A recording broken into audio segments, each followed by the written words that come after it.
Roll and I are credited with being the sponsors of that bill and having written that bill. But the reality is that the EJ communities themselves wrote that bill. We were scriveners, if you will.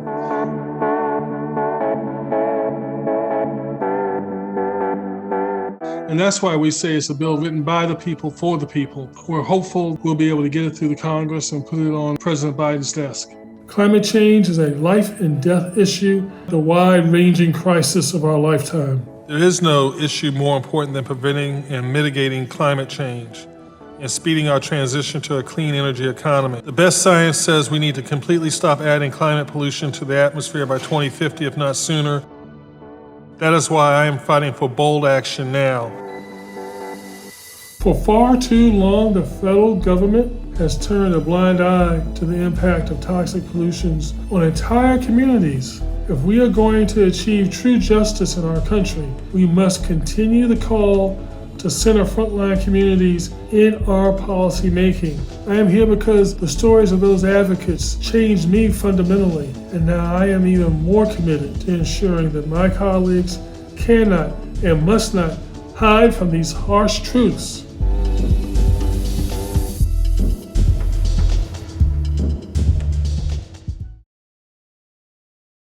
My rural roots remind me every day as to why I got into this. How can I be part of making access to green space available for people of color equitably? I grew up in a very rural area that was surrounded by pine forest. One of the main economic factors or drivers in my small town was a plywood plant, a sawmill. And so as I grew up in this rural town and a very avid 4-H'er, I looked for the connection to the business of forestry, the land ownership, and the private hunting clubs, for example, that did not exist in the Black community. My focus was always on the business side and how could the Black community be closer to land ownership. And so I sit here in the U.S. Forest Service, where I know that demographic-wise on diversity, Black women are less than 2% of this 30,000 employee organization. And so my voice is a voice that is perhaps, it shows up less in rooms, but I also believe that representation matters. And so I don't hesitate to put my values in the room. And that's the question I continue to press on my colleagues who are experts and who are trained in this space. Let's not just focus on where there are trees. Let's think about the possibilities and reimagine the forest that doesn't exist, the forested spaces.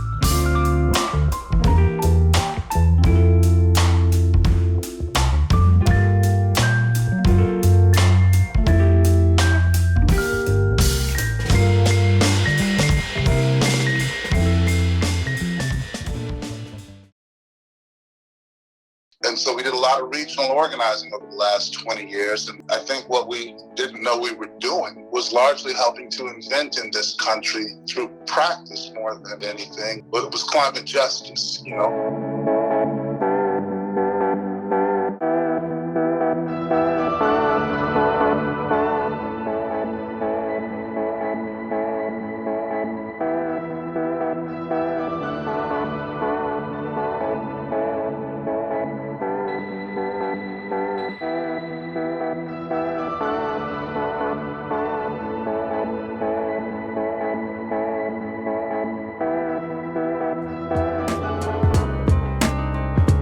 A lot of Turkey Creeks.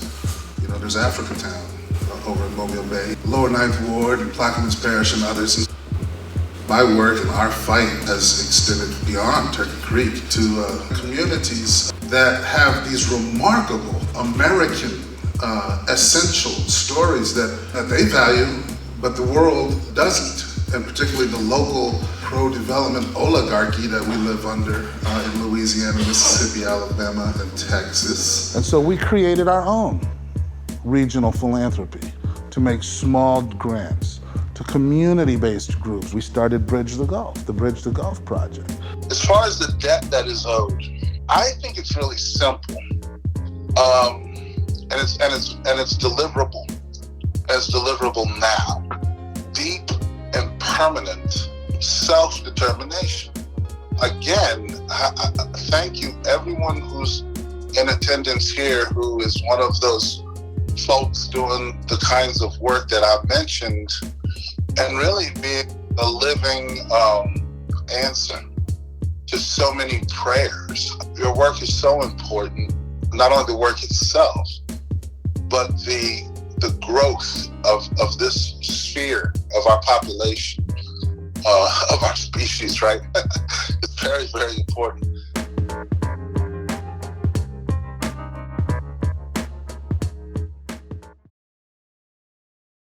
The numbers are needed, and we want students in the field, in the workforce, doing this type of work for years and years to come.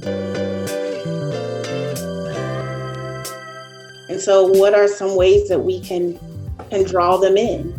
We came up with pearls, providing educational access to research and learning in geosciences. So if we take these branches of geology and we couple them with branches of earth science, then we have this term geoscientist.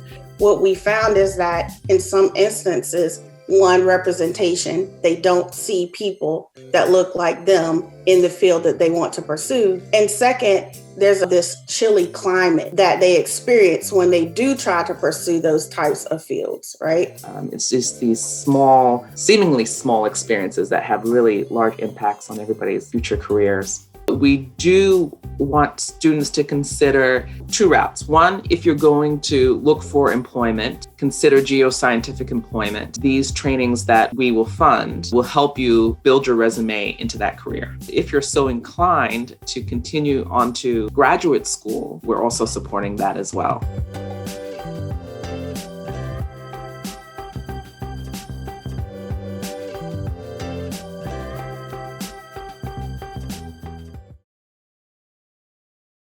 My story is one of building partnerships. I'm an educator in the Prince George's County Public School System. I'm currently an environmental outreach educator with the William Schmidt Outdoor and Environmental Education Center. I didn't start off as an environmental outreach educator. I started off at the high school level at Gwynn Park High School. I had a group of students that were always interested in making a difference and making some type of change. And so there was a huge greenhouse, but it was not being utilized. We received a $30,000 grant to refurbish that greenhouse area. And that got the students fired up, and that led to other initiatives. So now I'm able to help build programs around the county that focus on environmental literacy and getting students connected to careers that deal with the environment.